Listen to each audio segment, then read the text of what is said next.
What up, what up, what up? Today you're going to be learning my WiffleBall pitches.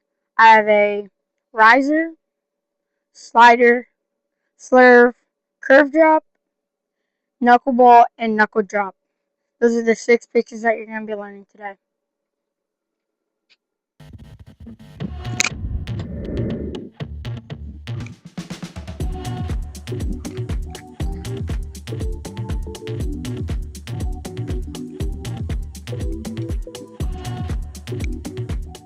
So the riser is going to usually be your fastball grip because you're going to be throwing it the hardest. So it can get the most spin, so it can move upwards. And the way that you're going to hold it is the hole's facing down and about half of the hole covered with your middle finger, preferably. Because if you get too much down here, you're not going to get enough. You're going to get too much grip on the ball, and you're not going to get it to let it roll off enough. So that's why you have the middle finger right here, and then the pointer finger above it, so you can get the most control. Have your thumb a little bit more up on the ball, so you can just, it helps it go through better. And these 2 fingers on the bottom of the ball to help it just let it spin off better. Because you're going to want to put a whole bunch of spin so it can go upwards like that. Just let it kind of roll off your fingers, but also kind of flicking your wrist at the same time. So for the riser, you're going to want to come down almost submarine. But whenever you're starting it, you want to have your hand all the way already down here. So you're not coming down, then up. That's a lot harder to do than just coming down, and also help you get more spin. So, alright, so this is the grip for the slider. You're gonna hold it like this again with your pointer finger half of this hole covered, and your middle finger like this, just like how you throw fastball in baseball. And yes, you might be thinking this looks like a 2-seam slash screwball grip, but for me, this might happen to you. But I throw my slider like this because it always will curve left. I don't know why, but it does look like a 2-seam grip.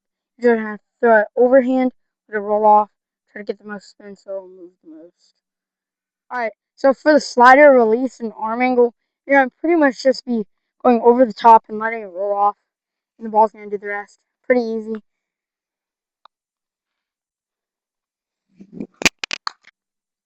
Alright, here's for the grip for the Slurve.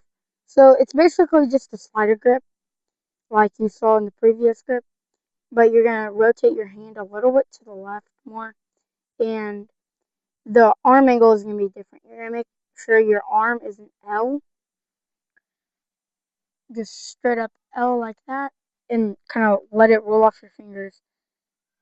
Again, yes, this looks like a 2-seam screwball, but mine never goes right like a 2-seam slash screwball.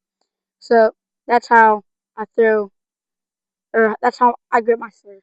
Alright, for the slurve, arm angle and release, you're going to have your arm at an L, and the ball about like this, and just kind of let it roll off and let the ball do its thing. Another easy one.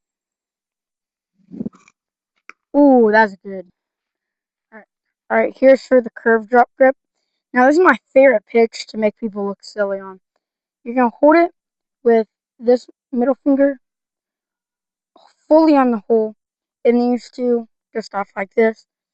And what makes this pitch drop and curve is it has this spin and stuff, but it looks like it's almost like a dropper.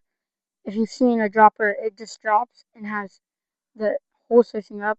And my arm comes like this and it lets it roll off. It's so weird. I'll show you whenever I get a better angle, but that's how I throw. For the curve drop, arm angle and release, you're gonna come about at this angle and let it roll off. This, see, it's a lot more helpful with this arm angle than just the ball. You're just gonna come like that, let it spin off, let the ball do its thing, and snap it pretty hard. The slower you throw it, the more curve, but also it might be easier to hit. So just throw it with a lot of spin, and that'll help it. Alright, here's the grip for the knuckleball. I like to have my holes facing down. Sorry, trying to get a grip on the wall. And a little bit crisscross. So it can just get like a lot of movement. Or like that. Or diagonal, I guess. And I know that you'll see people just hold it like that with your fingernails, but I like to do that and just push off. Have these two fingers resting like that, just so I can get the most, just better push for it. So I throw my knuckle. Alright, so for the knuckleball arm angle and release, you're going to be throwing it like a fastball, or you can experiment with different arm angles, whether coming over the top, sidearm, whichever one really works best for you. But I like to just throw it on a fastball because I don't throw it that often, but whenever I throw it, it works pretty well. So here's your throw. Alright, here's a grip for the knuckle drop. You're going to put your fingernails into the ball like that. If you don't have fingernails, it's fine. You can still just put them right here. But this helps just gets the grip. Same. Put those fingers right there. You're going to release it in the same arm slot as your riser because I wanted a pitch that looks like I'm throwing the riser, but it's not. So they can't catch on. So it's either going to be the knuckle drop, which drops, or the riser that rises. So it'll go up and then just drop down. It doesn't have a lot of spin. So that's how I grip my knuckles. So for the knuckle drop, arm angle, and release, you're going to be coming out of the same arm slot as your riser and just flicking off. Let the ball do the rest. I need this. This is also a good pitch for making it think that they're a riser, but it actually drops. So that's why I have this pitch. So this is the end of the video. If you made it all the way to the end, I hope that you learned a few pitches, and thank you for watching.